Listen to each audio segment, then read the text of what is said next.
औज़ुबिल्लाहिमिनश्शैतानिर्रजीम बिस्मिल्लाहिर्रहमानिर्रहीम।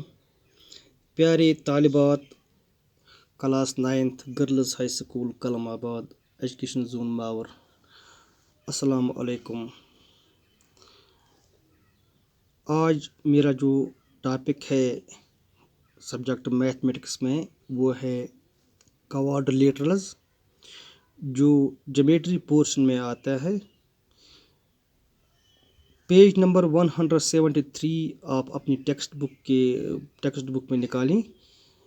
प्यारे बच्चों, आज जो हमें थ्योरम करनी है, पहले एक्सरसाइज से पहले जो इस चैप्टर में चंद थ्योरम्स दी हुई हैं, इनको समझना हमारे लिए बहुत ही ज़रूरी है, क्योंकि जो थ्योरम्स होते हैं उन्हीं की बेस पर, उन्हीं के रिलेटेड आगे जो एक्सरसाइज होते हैं उनमें ये इस्तेमाल होती हैं उन क्वेश्चंस में। इसलिए ज्योमेट्री को समझने के लिए हमें थ्योरम्स समझना बहुत ही ज़रूरी है। जो ये क्वाड्रिलेटरल्स है, प्यारे बच्चों, आप ये जानते ही हैं कि quadrilateral is that figure which is closed by 4 sides, यानी कि वो फिगर, वो शक्ल, ज्योमेट्रिकल शक्ल, वो that geometrical figure which have 4 closed sides, यानी कि 4 साइड्स जिस फिगर में हूँ उसे हम क्वाड्रिलेटरल कहते हैं। चाहे वो 4 साइड्स इक्वल हों या अनइक्वल हों, किस लेंथ के हों, वो यहाँ मैटर नहीं करता है इस डेफिनेशन में। That figure which is closed by 4 sides, it is called a quadrilateral. लेकिन फिर इसमें कुछ टाइप्स हैं, कुछ काइंड्स हैं, इसकी कुछ अक़साम हैं क्वाड्रिलेटरल में। इसमें जो यहाँ पर एक काइंड है, एक टाइप है, वो है पैरेललोग्राम। प्यारे बच्चों, पैरेललोग्राम मैंने आपको एक लेक्चर में आपको मैंने ऐसे समझाया है कि जो पैरेललोग्राम होता है, it is a kind of quadrilateral whose opposite sides are parallel. क्योंकि इसके जो अपोजिट साइड्स होते हैं वो पैरेलल होते हैं, हालांकि वो फिर इक्वल भी होते हैं, लेकिन जो डेफिनेशन में है, वो जो शर्त है हमारे मतलब ये पैरेललोग्राम में, वो ये है कि इसके जो अपोजिट साइड्स होते हैं वो पैरेलल होनी चाहिए, दोनों जोड़े जो पैरेलल होनी चाहिए। यानी कि सपोज यहाँ पर ABCD एक फिगर है, क्वाड्रिलेटरल है, it is a parallelogram. First of all, it is a quadrilateral, then it is parallelogram. जो यहाँ पर जो 4 साइड्स हैं AB, BC, CD, DA, जो अपोजिट साइड्स है, यानी कि AB और CD, these are opposite sides, these two sides, they are opposite, they are called opposite sides, they should be parallel. Similarly, this pair, these two sides, they are also opposite sides, these lines should also be parallel। ठीक है, यानी कि दोनों जोड़े, opposite sides के दोनों जोड़े parallel होनी चाहिए। अगर एक ही जोड़ा पैरेलल हो और एक नहीं होगा तो इसे हम पैरेललोग्राम नहीं कह सकते हैं। बहरहाल, ये पैरेललोग्राम के बारे में थोड़ी बहुत जानकारी हुई यहाँ पर। जो कि आज की जो थ्योरम है 8.1, वो है आपकी टेक्स्ट बुक जो है इसकी नंबरिंग के मुताबिक पेज नंबर 173 पर है ये थ्योरम 8.1। ठीक है, क्योंकि यहाँ पर जो थ्योरम 8.1 है, ये इसकी नंबरिंग है, ये ज़रूरी नहीं है कि हम इसे इसी के नाम से मतलब ये पहचानेंगे, जानेंगे, लेकिन इस वक्त जो करंट आपकी टेक्स्ट बुक है वो इस पर ये नंबरिंग है 8.1। हो सकता है कि जो इससे पहले जो टेक्स्ट बुक होंगी, मतलब ये मैथमेटिक्स की सब्जेक्ट, ये 9th में या 10th में, वहाँ पर ये ज़रूरी नहीं है वहाँ पर भी 8.1 होगा, ये ज़रूरी नहीं है। बहरहाल थ्योरम एक्चुअली तो ये है, इसकी जो मतलब ये थ्योरम का जो जिस्ट है, यानी कि थ्योरम का जो है, ये थ्योरम किसके मतलब ये हमें थ्योरम में क्या बताया गया है वो ये है। हमें थ्योरम है, मैं यहाँ पर थ्योरम मैंने यहाँ लिख कर रखी है, मैं आपको पढ़ूंगा, पहले ये समझाऊंगा। Prove that A diagonal of a parallelogram divides it into 2 congruent triangles. प्यारे बच्चों, ये थ्योरम है। ठीक है, थ्योरम में हमें ये प्रूव करना है कि जो पैरेललोग्राम में डायगोनल होता है, ये पैरेललोग्राम को, यानी कि जो डायगोनल हम डालते हैं पैरेललोग्राम में, इस पैरेललोग्राम को दो कॉन्ग्रुएंट ट्रायंगल्स में डिवाइड करता है, एक डायगोनल। अगर हम दो डालेंगे तो फिर 4 ट्रायंगल्स बनते हैं। यहाँ पर देखिए, यहाँ पर ABCD मैंने यहाँ पर एक पैरेललोग्राम बनाई है, और जो BD है, BD मैंने यहाँ पर एक डायगोनल खींचा है, ठीक है, BD, ठीक है। यहाँ पर मैं AC भी खींच सकता हूँ, ये चॉइस है, ये ज़रूरी नहीं है कि हम BD ही खींचेंगे, नहीं, we can join also AC, ठीक है। लेकिन एक ही डायगोनल हमें यहाँ पर ज्वाइन करना है, डालना है यहाँ पर, ठीक है। जो यहाँ पर अब दो ट्रायंगल्स बनते हैं, एक है ABD, दिस ट्रायंगल, यहाँ ये ट्रायंगल, और second one is BCD, this triangle. We have to prove that these two triangles are congruent to each other, ठीक है। It is theorem, it is our today our topic. ये question है हमारा कि ये जो दो ट्रायंगल्स हैं ये आपस में कॉन्ग्रुएंट हैं। अब हमें ये प्रूव करना है। प्रूव के लिए हमें कुछ रीजनस, कुछ लॉजिक देनी है, कुछ मतलब दलाइल देने हैं, मतलब जो सही होनी चाहिए, रियल बेसिस पर होनी चाहिए, ठीक है। सबसे पहले हम जब थ्योरम को प्रूव करते हैं, इसमें एक्सियम्स इस्तेमाल होते हैं, पोस्टुलेट्स इस्तेमाल होते हैं, यानी कि जो नेचुरल ट्रुथ्स होते हैं, यूनिवर्सल ट्रुथ्स होते हैं, वो भी यहाँ पर हम यूटिलाइज करते हैं थ्योरम को प्रूव करने के लिए, ठीक है, ठीक है। प्यारे बच्चों, सबसे पहले हमें ये लिखना होता है कि गिवन, मतलब कि कौन कौन सी चीज़ें हमें पहले दी हुई हैं इस थ्योरम में, ठीक है। हमें इतना ही दिया हुआ है कि हमें एक पैरेललोग्राम दी हुई है और इसमें हमने एक डायगोनल डाला है, बस ये हमें लिखना है प्रूफ में। We can write here a parallelogram ABCD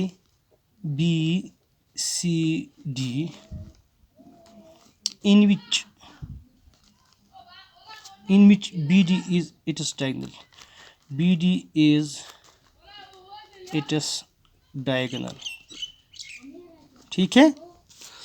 ये हमें दी हुई है, यानी कि ये मतलब ये फिगर दी हुई है, एक पैरेललोग्राम ABCD और इसमें एक डायगोनल है BD, बस इतना ही, ठीक है। ये गिवन है, गिवन में लिखना है ये चीज़ें। अब हम टू प्रूव क्या करना है, देखिए प्रूव जो यहाँ पर थ्योरेटिकली लिखा है, हमें यह मतलब बताया गया है कि we have to prove that the diagonal divides it into 2 equal triangles और 2 कॉन्ग्रुएंट ट्रायंगल्स। इसका मतलब है, हम लिखेंगे अब मैथमेटिकली या ज्योमेट्रिकली हम यहाँ लिखेंगे we have to prove triangle ABD is congruent triangle BCD। हम यहाँ पर इस तरह भी लिख सकते हैं कि diagonal BD divides it into 2 congruent triangles. Shortly हम ये लिखेंगे यहाँ पर triangle ABD is congruent triangle BCD, ठीक है। हमें क्योंकि यही हमें प्रूव करना है, ये मैथ है, ये मतलब ज़रूरी नहीं है कि हम इसमें ये लिखेंगे, ये डिटेल्स लिखेंगे, हमें शॉर्ट मतलब फॉर्म में लिखने हैं प्रूफ। अब हमें प्रूफ की जानब आते हैं। यहाँ पर प्रूफ तो इम्पॉर्टेंट होता है, प्रूफ ही इसका असली सॉल्यूशन या आंसर होता है थ्योरम में या ज्योमेट्री के क्वेश्चन में किसी भी।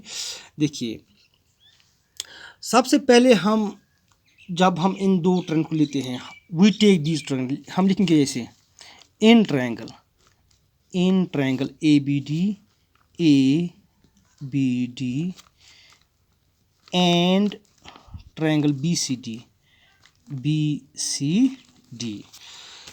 देखिए, हमने ये दो ट्रायंगल्स अब यहाँ पर खड़े किए या लिए हैं, ये ट्रायंगल दो ट्रायंगल, मतलब उनके बारे में अब हम डिटेल लिखेंगे, क्योंकि यहाँ पर हम डालते हैं कोलन डैश। इसका मतलब है कि in details of these two triangles are below, ठीक है।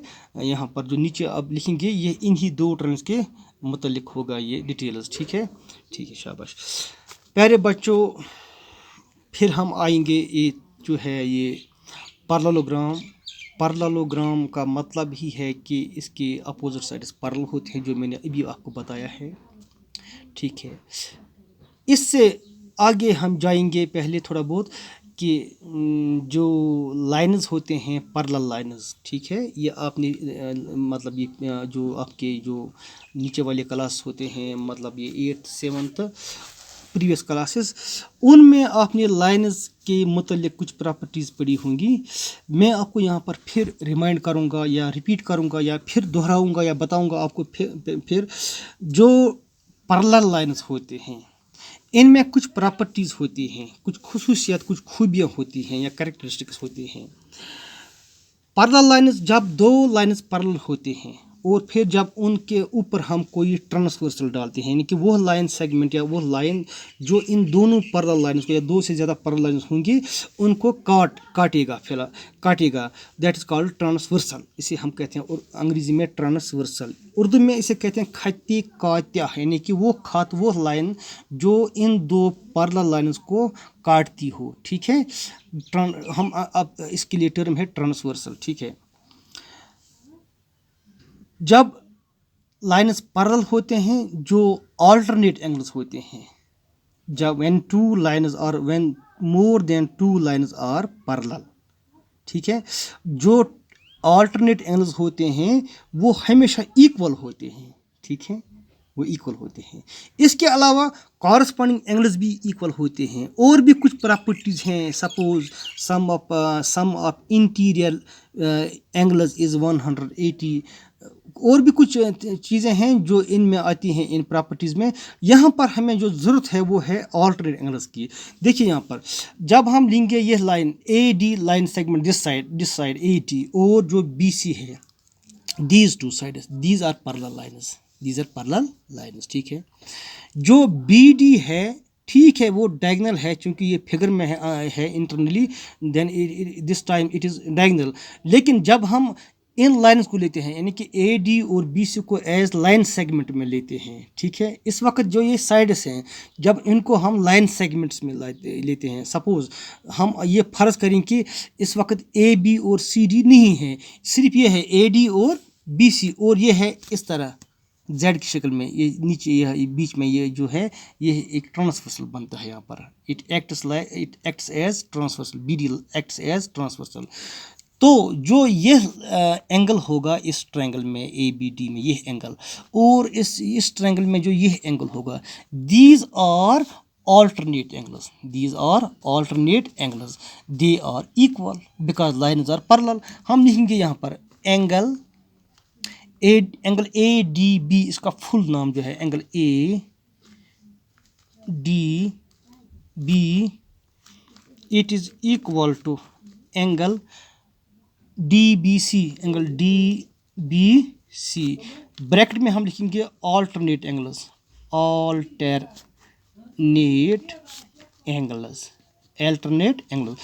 हम यहाँ पर इस तरह भी लिख सकते हैं, इसके रीज़न जो है ना कि ये क्यों इक्वल हैं, why are these two angles equal. यहाँ पर उनका हम रीज़न लिखते हैं, इसका वजह लिखते हैं यहाँ पर हैं।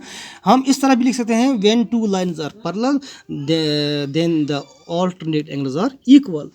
इसी तरह सिमिलरली देखिए यहाँ पर सिमिलरली अब हम इनको कंसिडर करते हैं, this line segment AB and CD को कंसिडर करते हैं। ठीक है, these to line segments.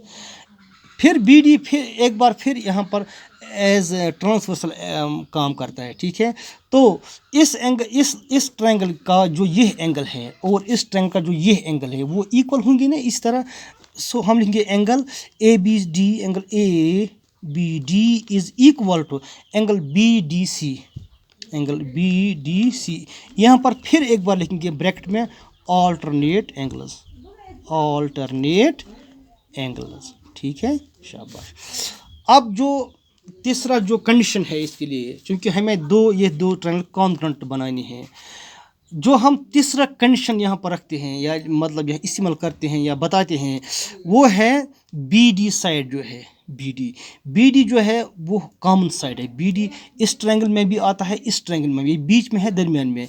So it is called common side. We write here BD is equal to BD। Bracket में हम इसका रीज़न लिखते हैं कॉमन। ठीक है, चूँकि ये कॉमन साइड है बीच में, दोनों ट्रायंगल्स में है, ये बी डी है कॉमन, इस ट्रायंगल में भी आता है, इस ट्रायंगल में भी इसका ये साइड आता है। देखिए यहाँ पर अब 3 कंडीशन हमें पूरी हो गई, क्योंकि ट्रायंगल्स को, 2 ट्रायंगल्स को मतलब for congruency of 2 triangles we need only 4 criteria, 4 rules, ठीक है, 4 कॉन्ग्रुएंसी रूल्स। हर कॉन्ग्रुएंसी रूल के लिए हमें 3 शराइत होनी चाहिए, 3 कंडीशंस। यहाँ पर देखिए मैं आपको बताऊंगा, यहाँ पर मैंने आपको पहले ही बताया है कॉन्ग्रुएंसी में एस ये पहला कंडीशन है या पहली क्राइटेरिया है या पहला कॉन्ग्रुएंसी रूल है। इस तरह एस दूसरा है, तीसरा है ए और चौथा जो है RHS। ये 4 रूल्स हैं, इनके ज़रिए हम कोई भी 2 ट्रायंगल्स को आपस में कॉन्ग्रुएंट बना सकते हैं, ठीक है। इसके अलावा कोई और क्राइटेरिया या रूल तो नहीं है, कोई कॉन्ग्रुएंसी रूल नहीं है। यहाँ पर हम देखेंगे कौन सा कॉन्ग्रुएंसी रूल यहाँ पर अप्लाई हो जाता है। देखिए यहाँ पर हम फिर यहाँ पर फिगर की तरफ आते हैं। इस ट्रायंगल का ये एंगल और ये एंगल दूसरे ट्रायंगल का कॉरस्पॉन्डिंग एंगल, इस ट्रायंगल का ये एंगल और दूसरे ट्रायंगल का ये एंगल, ठीक है। फिर इस ट्रायंगल का ये साइड और दूसरे ट्रायंगल का भी यही साइड, क्योंकि कॉमन साइड है, हम आसानी से कह सकते हैं इसके 2 एंगल्स और बीच वाला साइड सपोर्टिंग साइड। इस तरह इसका भी दो एंगल्स और ये सपोर्टिंग साइड, यानी कि ये एंगल हो गया ए, दूसरे साइड का दूसरे ट्रायंगल का भी ये ए एंगल, ठीक है, ये दीज 2 एंगल्स। एस साइड तो इस ट्रायंगल का भी आता है, इसका भी आता है, यहाँ ये इस ट्रायंगल का भी साइड है, इस ट्रायंगल का भी। फिर ये इस ट्रायंगल का ये एंगल और दूसरे ट्रायंगल का ये एंगल। सो हम इजीली कह सकते हैं therefore triangle ABD is congruent triangle BCD by the rule of ASA। हम शॉर्टली भी लिख सकते हैं ब्रैकेट में ASA, बस इतना ही काफ़ी है, ठीक है। लेकिन ये रियल होनी चाहिए और ये मतलब दुरुस्त तरीके से हमें पता होना चाहिए कि वाकई ये इक्वल हैं या नहीं है, ठीक है। ये थी थ्योरम 8.1 प्यारे बच्चों, थ्योरम थी पैरेललोग्राम के बारे में। आप इसे घर पर फिर एक बार प्रैक्टिस करें, ये पैरेललोग्राम बनाएं इस तरह से मेजरमेंट करके, फिर बीच में डायगोनल डालेंगे, आसानी से आप इसको फिर समझ पा सकेंगे, ठीक है। बेस्ट लक, अस्सलाम वालेकुम।